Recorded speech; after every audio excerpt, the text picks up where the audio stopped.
हमारे चैनल को सब्सक्राइब करें और बेल आइकन दबाएं।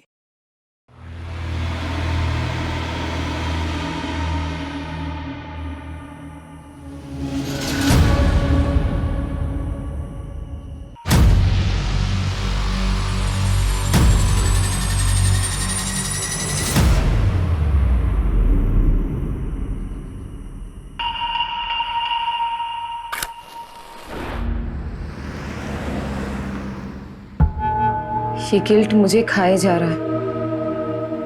क्यों किया मैंने ऐसा? क्या हो गया था मुझे? ये भी तो एक क्राइम है ना। सब कुछ इतनी जल्दी में हो गया कि मुझे कुछ समझ में ही नहीं आया। और अब ये समझ नहीं पा रही हूं कि ये गिल्ट खत्म कैसे होगा। गिल्ट होना अच्छी बात है और अच्छा है कि तुम्हें गलती का एहसास है। बट टू बी फ्रैंक, मैं तुम्हारी मदद तभी कर पाऊंगा जब तुम मुझे खुल के बता पाओगी कि तुम्हारी गलती क्या है। मुझे लेट हो रहा है, मैं चलती हूँ।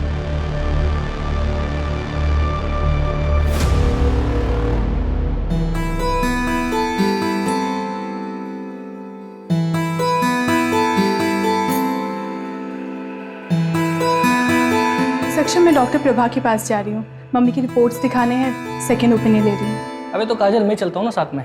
नहीं, मैं चली जाऊंगी। आज तुम्हारी छुट्टी है ना, तुम रेस्ट करो। ओके ठीक है, बाय। अनिल, ये तीनों पोस्टर्स ओके हैं। एक काम करो, इनकी आज ही प्रिंट निकलवाओ, ठीक है? और 20-20 फीट की होर्डिंग्स पूरे पुणे में लगनी चाहिए। अंडरस्टूड? नमस्कार रति मैडम। अरे गावड़े जी, आप कुछ काम था आपको? नहीं, काम तो नहीं था। योगेश हमारे छोटे भाई की तरह था, तो मैं सोचा कि खुद आकर के आपको प्यार से समझाऊं। तो एक कॉल ही कर लेते ना। इस उम्र में इतनी तकलीफ क्यों दे रहे हैं खुद को? आप अकेली औरत मैडम, कैसे करोगी ये सब? धूप में घूम घूम कर मुरझा जाइएगा। अरे आपके त्वचा देखकर लगता है कि आपको पार्लर जाना चाहिए, स्पा कराना चाहिए। क्या ये सब इलेक्शन और वोट के चक्कर में आप पड़े? आप एक अकेली औरत से डर रहे हैं क्या? अरे डरे नहीं मैडम जी, हम चाहते हैं कि आप हमारे पार्टी ज्वाइन कर लें। पैसे वैसे की कभी कोई कमी नहीं होने दी, बस कभी कभार खुश कर दीजिएगा। दोबारा अगर यहाँ दिखे ना तो पुलिस में कंप्लेन कर दूंगी तुम्हें। Get out!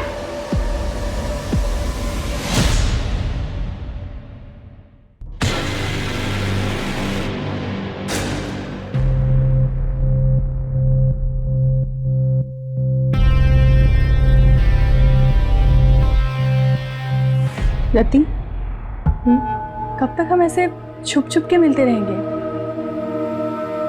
काजल, प्लीज मुझे थोड़ा और टाइम दे दो। मैं अब तक उस गिल्ट से बाहर नहीं आ पा रही हूँ। कब तक तुम उस गिल्ट में रहोगी? तुम उस गिल्ट से इसलिए नहीं निकल पा रही हो क्योंकि तुम निकलना नहीं चाहती। और मुझे तो ऐसा लगता है कि तुम मेरे लिए सीरियस नहीं हो। नहीं काजल, ऐसी कोई बात नहीं है। मैं तुमसे बहुत प्यार करती हूँ। I love you so much. I love. तुम डिसाइड कर लो, तुम्हें मैं चाहिए या फिर तुम्हारे ये गिल्ट। तुम्हारे पास 1 हफ्ते का समय है। मैं कानपुर जा रही हूँ, मेरी माँ का ऑपरेशन है। काजल, धारा जल्दी करो, लेट हो रहा है। आ रही हूँ, 1 मिनट आ रही हूँ। ये लीजिए। क्या है, कैसे काम वाली जैसे कपड़े पहनती हो? थोड़ा तो मेंटेन रखा करो अपने आप को। कौन कहेगा डॉक्टर की बीवी? इसीलिए बाहर लेके नहीं जाता कहीं। वो आपको लेट हो रहा था ना, इसलिए ऐसे ही उठ के आपके लिए नाश्ता बहाने तो हजारों हैं तुम्हारे पास। जाओ चाय लेके। माँ, मेरे लिए भी नाश्ता दे देना। 10:30 बज गए, अब तेरी आँख खुल रही है। देखो अपने साहब जा देखो। बोर्ड के एग्जाम है इसके और नींद पूरी नहीं होती इसकी। पापा बस करो ना। 98% मार्क्स नहीं आए ना तेरे, तब बताऊंगा तुझे।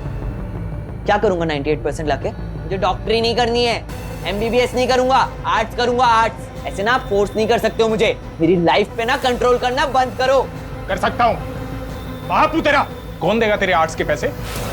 याद रखना, मेडिकल की पढ़ाई नहीं की ना तो इस घर से 1 पैसा नहीं मिलने वाला तुझे। ये बाप नहीं होता ना, इधर ही लाफा खाता। अमीर क्या बोल रहा है?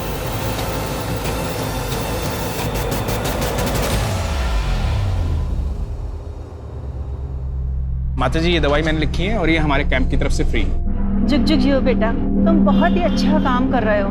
भगवान तुम्हारी सारी मनोकामना पूरी करे।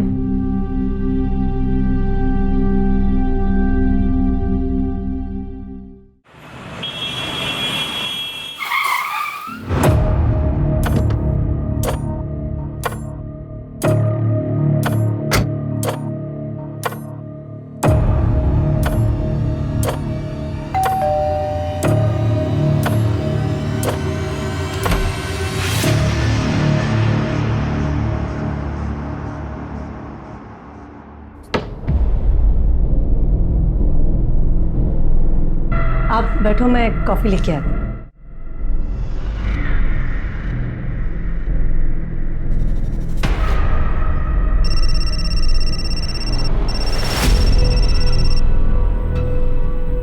रवि, वो मैंने आपसे जो 2 लाख रुपए मांगे थे ना बैंक से निकालने के लिए, वो प्लीज लेके आना। यार फालतू चीजों के लिए पैसे नहीं है मेरे पास, पहले भी कई बार बोल चुका हूँ मैं। रवि, आप अच्छे से जानते हो मैं पैसे वेस्ट नहीं करूंगी, मुझे जरूरत है इसीलिए मांग रही हूँ। बाद में बात करता हूँ, अभी किसी पेशेंट के आया हूँ, तबीयत ज्यादा खराब है उसकी, आने में लेट हो जाऊंगा।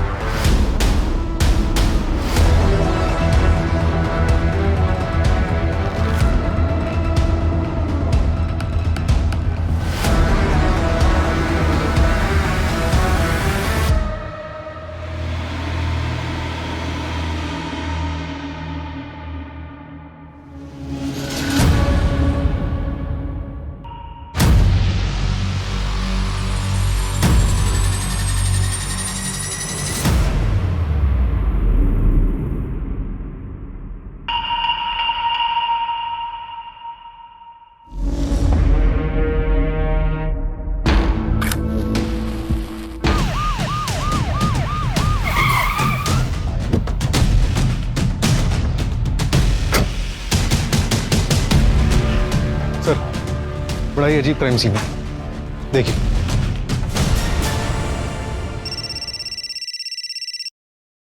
हेलो,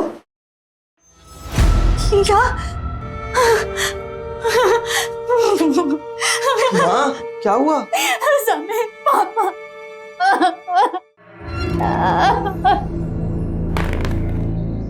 क्या बात है?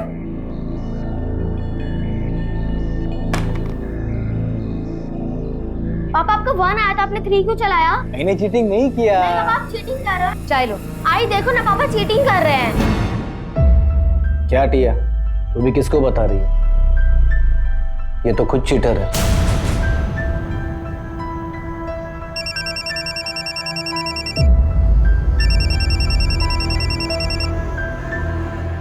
हेलो, हाँ मैं जानती हूँ प्रदीप को।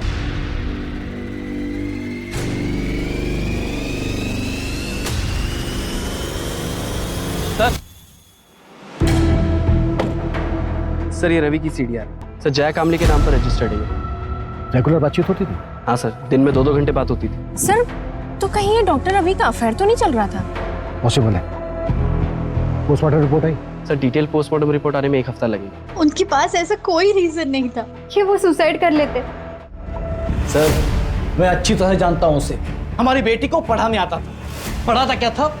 1 नंबर का ठरकी था। अच्छा हुआ मर गया। बिल्कुल सही। टिया, आज के लिए इतना काफी है, बाकी कल कर लेंगे। ठीक है सर। मुझे कुछ काम से बाहर जाना। किस सर? मेरे बेटी को हाथ कैसे लगाया तूने? मेरे बेटी को हाथ लगाया कैसे तूने? विनय, मैं तो सिर्फ पढ़ा रहा था। पढ़ा रहा था? मैंने मेरी आंखों से देखा तू क्या कर रहा था। निकल मेरे घर से, निकल जा मेरे घर से। विनय, मेरे बेटी के आसपास भी दिखाई दिया ना तो जान से मार दूंगा तुझे मैं। ये टिया के साथ यहाँ गंदी गंदी हरकतें कर रहा है और तू यहाँ पे बैठ के मोबाइल पे गेम खेल रही है। चल अंदर, अंदर चल। मोबाइल पे बैठे बैठे खेलती रहती है वो। क्या बकवास कर रहे हो तुम? अच्छा मैं बकवास कर रहा हूँ और तुम जो कर रहे हो बहुत अच्छा कर रही हो तुम।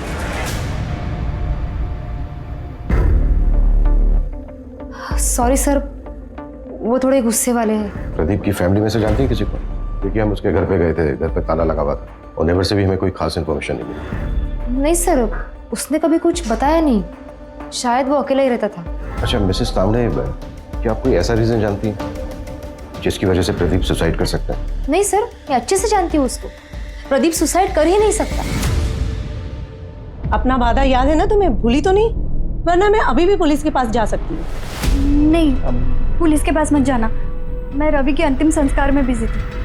मैं तुम्हारा काम कर देती हूँ। जल्दी करो, मैं और दिन ज्यादा वेट नहीं कर सकती हूँ। हाँ ठीक है।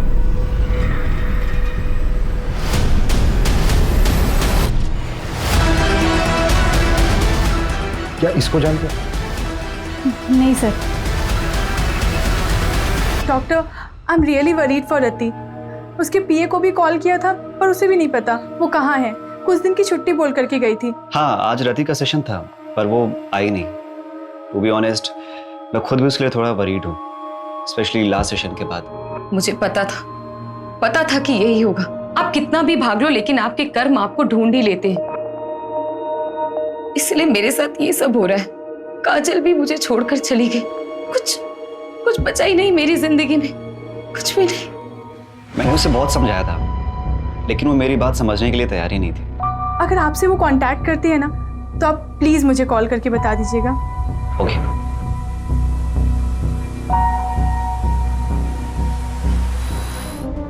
नॉमिनी कौन है? बेटा नॉमिनी, फ्लैट बीवी के नाम पे बुक किया।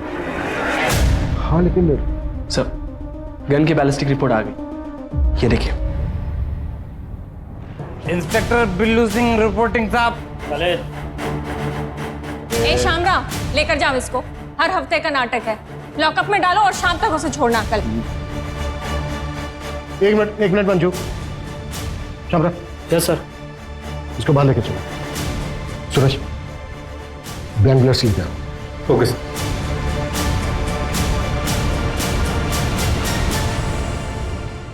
चल पकड़। गन? निशाना लगा उसमें। घबरा मत, निशाना लगा। शाबाश। हाँ, लगा निशाना।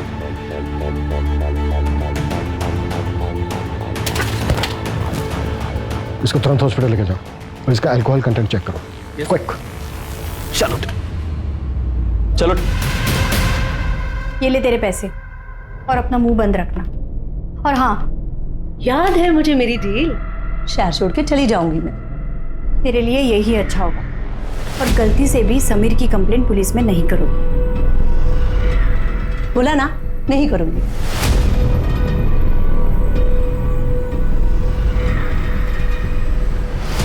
सर, मैंने डॉक्टर रवि की वाइफ धारा के कॉल रिकॉर्ड चेक किया। उसमें एक नंबर मिला है जो जया कामली के नाम पर रजिस्टर्ड। ये उसका दूसरा नंबर है। और सर, अजीब बात तो ये है, धारा और जया की बात डॉक्टर रवि के मरने के एक दिन बाद से शुरू हुई। तो कहीं वो चौथी लड़की, ये धारा?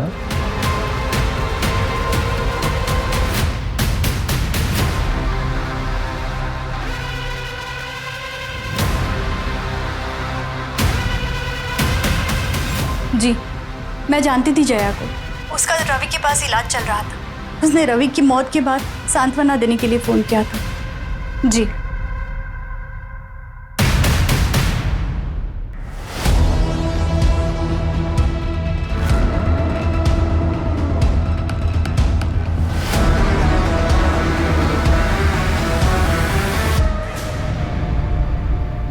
सूरज, जया का मूवमेंट ट्रैक हुआ? बटरमैन रात को कहाँ थी? सर, जया का फोन तो उसके घर पे ही एक्टिव था और कोई ऐसा क्लू नहीं मिला जिससे ये पता चले कि जया क्राइम साइट पे गई। जैसे क्राइम साइट पे जाने वाले सभी रास्तों का सीसीटीवी हम स्कैन कर रहे हैं। और सर, हॉस्पिटल स्टाफ से भी बात हुई। उन्होंने बताया कि जया को डायबिटीज है और ये डॉक्टर रवि इंसुलिन का शॉट लगाने से घर पे जाता है। व्हाट? तब डॉक्टर रवि और जया के बीच में अफेयर नहीं था? हेलो, अच्छा, नजर रखो उस पर।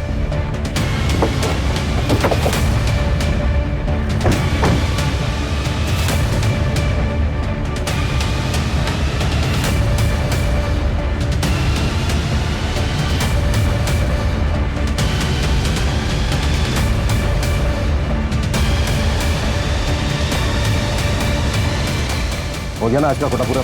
आलू? हाँ साहब, 3 लोग थे, 4 गन लेके गए और उनके पूरे सीट पे आलू भरे थे। तो शायद ये मास सुसाइड ही था। शायद हाँ। गन इन तीनों ने खुद खरीदी। सवाल ये है कि चौथी गन किसके लिए खरीदी गई? तो शायद वो गन किलर के पास। और फिर ये चौथा शख्स बैकआउट कर गया होगा। या फिर ये भी हो सकता है कि शुरू से इसका एक प्लान था। सवाल ये है कि ये चौथा शख्स कौन है और उस चौथे शख्स का इन तीनों के साथ क्या कनेक्शन? सबसे पहले हम इस कनेक्शन को ढूंढना। और सर, वो आलू जो शाहिद ने बताया था, इतने सारे आलू से तो समझ में नहीं आ रहा है। मैं तो बेहोश था हॉस्पिटल में, कल ही डिस्चार्ज हुआ हूं। मुझे तो पता ही नहीं था कि अक्षय इस दुनिया में नहीं। इस महीने मेरा ऑपरेशन है, 10,000 कम पड़ रहे थे, वो इसी जुगाड़ में लगा था। उसने जिंदगी में अपने लिए कुछ नहीं किया, मेरे पीछे ही परेशान रहता था, वो कभी आत्महत्या नहीं की। देखिए चंदन जी, ये तो हम नहीं कह सकते, पर क्या आपकी जानकारी में कोई ऐसा है? कोई ऐसा क्यों करेगा? सीधा साधा था मेरा बेटा, न नशा, न लड़की, न कोई और ऐसी, सिर्फ मेहनत करना जानता था। चंदन जी, ये दो लोग हैं जिनकी बॉडी हमें आपके बेटे अक्षय की बॉडी के साथ मिली थी, आप जानते हैं इन्हें? नहीं, मैंने इनको नहीं कभी देखा। ठीक है चंदन जी, अभी आप अपने घर जा सकते हैं। मंजू, गायकवाड़ को बोलो कि वो इनको इनके घर तक छोड़ दें।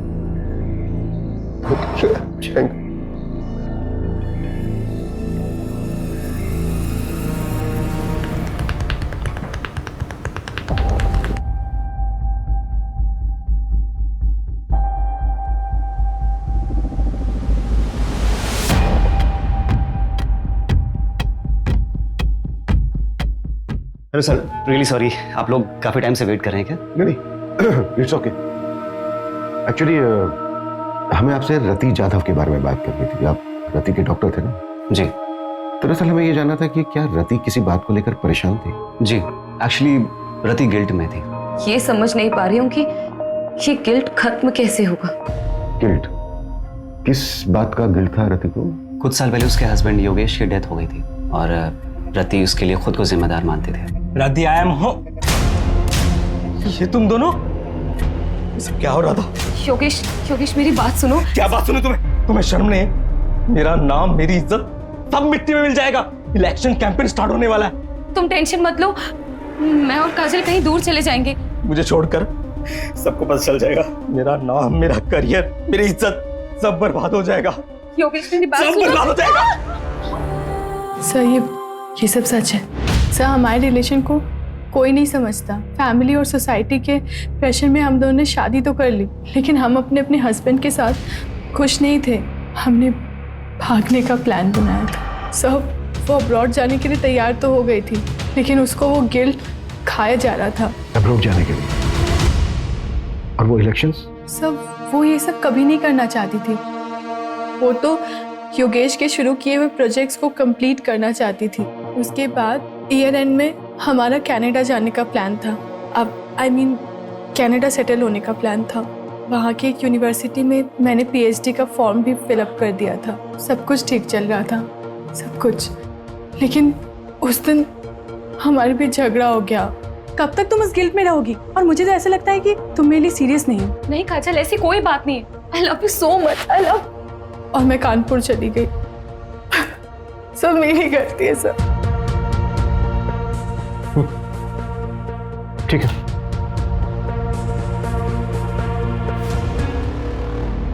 सर, प्रदीप ने मार्केट से 10 लाख रुपए उठाए थे और सर प्रदीप की लोकेलिटी में एक ज्वेलरी शॉप है, उसने वहां से 20 लाख के गहने ऑर्डर किए थे और सर उसने दुकानदार से कहा था कि वो अपनी बेटी के फ्यूचर के लिए इन्वेस्टमेंट करना चाहता है। कहाँ है उसकी बेटी? सर मैंने पता किया है, 13 साल पहले प्रदीप को एक बेटी पैदा हुई थी, लेकिन सर बच्चे को जन्म देते समय उसकी वाइफ की मौत हो गई थी और सर उस नर्सिंग होम के रिकॉर्ड्स पता करते हुए हमें एक जाना पहचाना नाम मिला है जिसने उस वक्त उसी नर्सिंग होम में एक मरे हुए बच्चे को जन्म दिया था। कौन?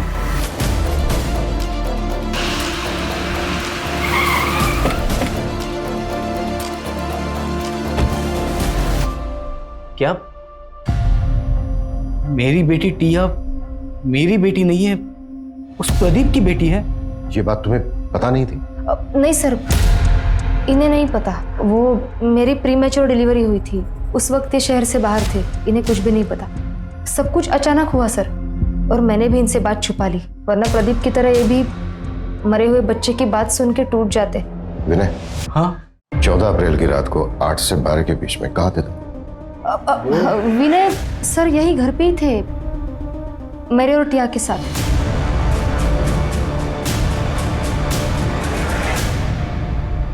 सर, रति के बैंक रिकॉर्ड्स चेक करके पता चला है कि कनाडा की एक यूनिवर्सिटी में उसे 30 लाख रुपए की फीस भरी थी और अगले महीने उसे 70 लाख रुपए और भरने थे। प्रदीप ने 20 लाख रुपए के गहने ऑर्डर किए थे और डॉक्टर रवि ने 3 करोड़ का फ्लैट बुक किया।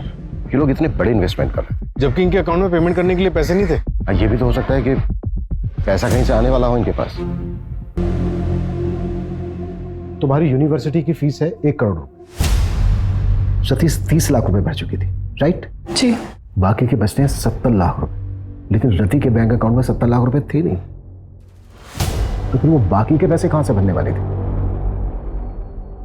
सब नहीं काजल, लोन लेने की जरूरत नहीं है। मुझे पैसे डबल करने की एक अच्छी स्कीम मिल गई है, जिससे हम अपनी फीस भी भर सकते हैं। जितनी बड़ी रकम उतना बड़ा इनाम। ऐसी कौन सी स्कीम है? तुम ऐसे चक्रों में क्यों पड़ रही हो? काजल ऐसा कुछ भी नहीं है, मैंने सब क्रॉस चेक किया है, सब जेन्युइन है, डोंट वरी। तुम ट्रस्ट करती हो ना मुझ पे? पैसे दुगने करने वाली स्कीम? एक मिनट, तुम इसके बारे में और क्या क्या जानती हो? रति ने मुझे बस इतना ही बताया था। बेटा मैंने मम्मी को मैसेज कर दिया है, अब मम्मी से ले लो पैसे। ओके ओके बेटा। सर मैंने पता किया, मर्डर से 1 हफ्ते पहले रवि ने 1 करोड़ रुपए का लोन लिया था मार्केट से, और उसी तरह प्रदीप ने 50 लाख, रति ने 50 लाख और अक्षय ने अपने दोस्त से 5,000 रुपए उधार लिए थे। और ये पैसा हमें किसी के भी घर से या फिर किसी की भी डेड बॉडी के पास से नहीं मिला। तो इसका मतलब सर वो इसका मतलब साफ है, हम चौथे आदमी को ढूंढ रहे थे, लेकिन बाजी किसी 5वें आदमी ने मारी, और इस खेल का मास्टरमाइंड वो 5वां ही आदमी है। हाँ मंजू। सर आपने मुझे जैसा बोला था एक बार क्राइम सीन चेक करने के लिए, आप क्राइम साइट पे फौरन आ जाइए, हमें यहाँ कुछ मिला है।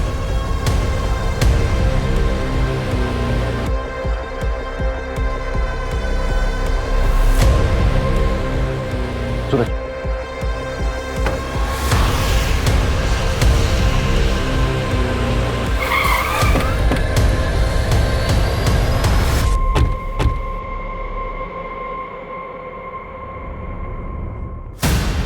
सर ये देखिए क्या मिला।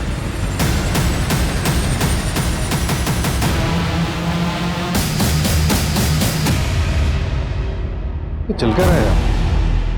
जमीन के अंदर मटकों में आलू।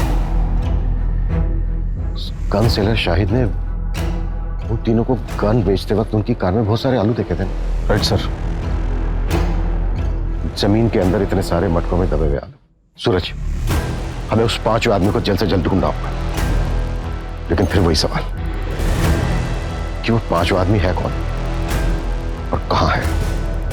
सर जैसे आपने बोला था, मैंने वो लाइन जितनी बड़ी रकम उतना बड़ा इनाम, उसके बारे में ऑनलाइन सर्च किया तो 10 साल पुराना एक केस गोरखपुर का मिला है। ये रही उसकी फाइल।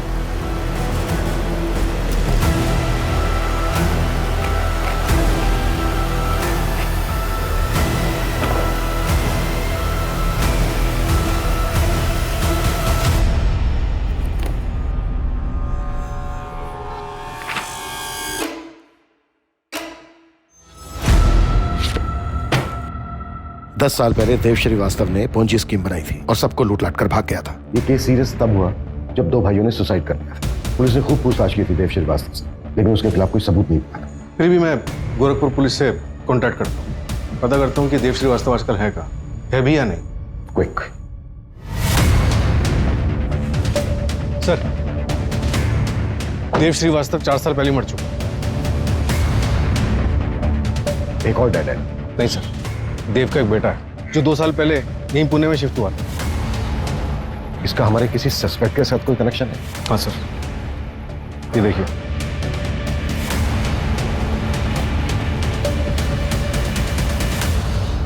मेरे पास पैसे डबल करने की स्कीम है। ऐसा होता है क्या? आदमी भरोसे गए? हाँ, मैं उसे अच्छे से जानती हूँ, लेकिन एक आदमी और चाहिए विधि के लिए। वो तो मैं ले आऊंगा। अरे पर पैसे लेके भाग गया तो? अरे नहीं यार, रति ने मुझे बोला है पहले वो डेमो देगा। क्या डेमो के लिए पैसे देने होंगे? अरे नहीं नहीं, डेमो के लिए पैसे नहीं, कुछ और लगेगा।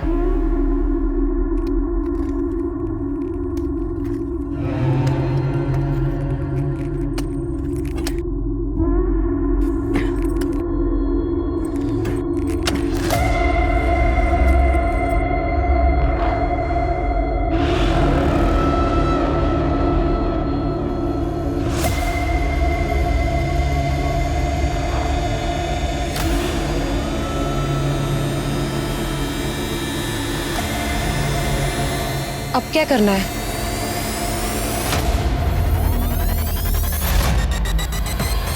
तुम चारों का कार्य समाप्त हुआ और मेरा कार्य आरंभ। इसके लिए तो तुम्हारे पास एक ही रास्ता है, तुम तुम्हारी पार्टनर काजल के साथ अब्रॉड चली जाओ। लेकिन डॉक्टर, मेरे पास इतने पैसे नहीं हैं। इसके लिए मेरे पास एक रास्ता है, सीक्रेट है। मैं पैसे डबल कर सकता हूँ। क्या? कैसे? एक तरीका है, अब साइंटिफिक नहीं है, और इस विधि को पूरा करने के लिए तुम्हें 4 लोगों को इकट्ठा करना हो जो कि पैसा डबल करने की चाह रखते हो। लेकिन डॉक्टर, ये सब होगा कैसे? पहले तुम 4 लोगों को आइडेंटिफाई कर लो, उसके बाद मैं तुम्हें डेमो भी दे दूंगा। उसके बाद अगर तुम चारों को मुझ पे भरोसा होता है तब पैसे लेकर आना।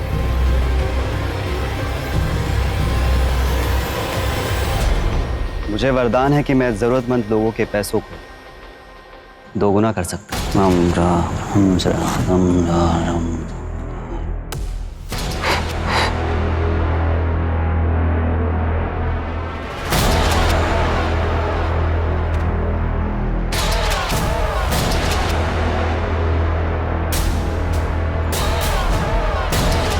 यहाँ आओ, यहाँ खोदो, सच क्या है खुद ब खुद पता चल जाए।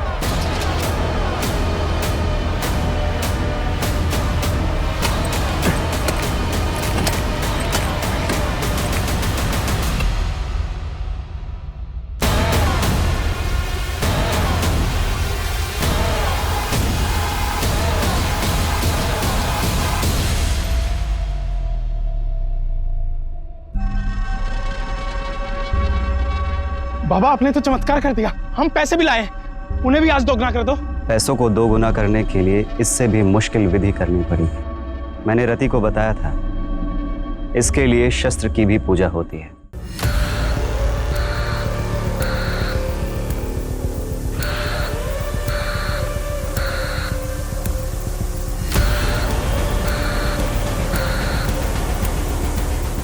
अब मुझे इस कार्य को पूरा करने के लिए समय लगे और एकांत भी। उसके पहले आप लोग आपके मोबाइल फोन्स स्विच ऑफ करके इस बैग में डाल दीजिए। अब आप लोग शुभ घड़ी की प्रतीक्षा कीजिए।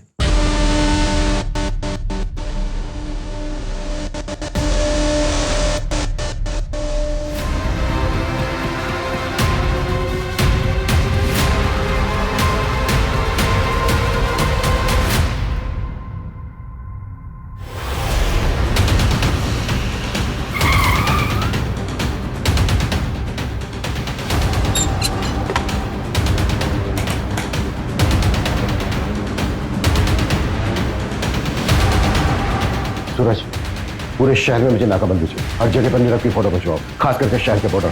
क्विक।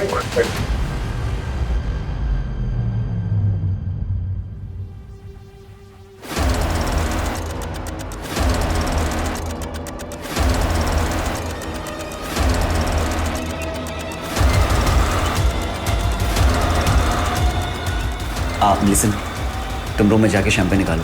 ओके। मैं बस 2 मिनट में आया। मैं बस 2 मिनट में आया। 2 मिनट नहीं बेटा, तेरे को बहुत लंबा समय लगने वाला है। अब लेके चला इसको। अरे सर मेरी बात सर मार लेना, जी भर के मार लेना, लेकिन पहले ये तो बताओ कि मुझे ढूंढा कैसे? मैरीगोल्ड, यही पोस्ट कार्ड था ना तेरे केबिन की वॉल पर। पहले हमें लगा कि ये कोई होटल है। पिछले 6 महीने में कम से कम 60-70 होटल गए होंगे, पर तू कहीं नहीं मिला। फिर मैं पता चला, ओ नहीं, ये कोई होटल नहीं है, बल्कि ये तो मुंबई का एक्सक्लूसिव मेंस सीक्रेट क्लब है। एक पोस्ट कार्ड से क्लब तक पहुंच गए। तुझे क्या लगा तू ही जीनियस है? तेरे जैसे फ्रॉस्टर्स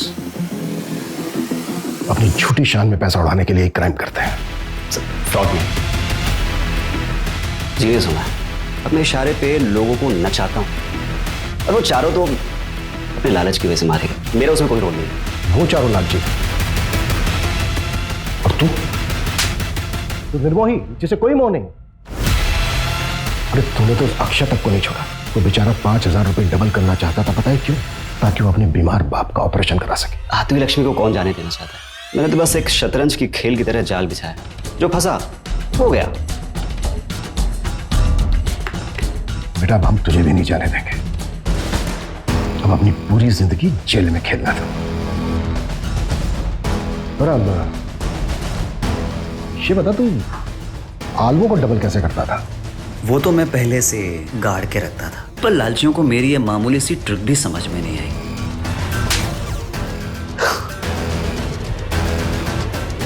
नीरव को कोर्ट ने आईपीसी की धारा 302 एंटी सुपरस्टिशन और ब्लैक मैजिक के तहत दोषी पाया और 14 साल की सजा सुनाई। लालच एक ऐसी बला है जिसमें आदमी सब कुछ भूल जाता है, अपनी सुध बुध कमा बैठता है। तीनों पढ़े लिखे लोग अच्छी सोसाइटी से थे, चाहते तो मेहनत करके खूब पैसा कमा सकते थे, पर नहीं, सब कुछ भूल भाल कर जल्दी जल्दी पैसा कमाने के चक्कर में अंधविश्वास में फंस गए। फिर मुलाकात होती है एक और केस के साथ। जय हिंद। कल रात से देखिए क्राइम पेट्रोल सतर्क, एक नए समय पर रात 10:30 बजे, सिर्फ सोनी एंटरटेनमेंट टेलीविजन पर। For more updates, subscribe to our channel, click the show links and enjoy watching the videos.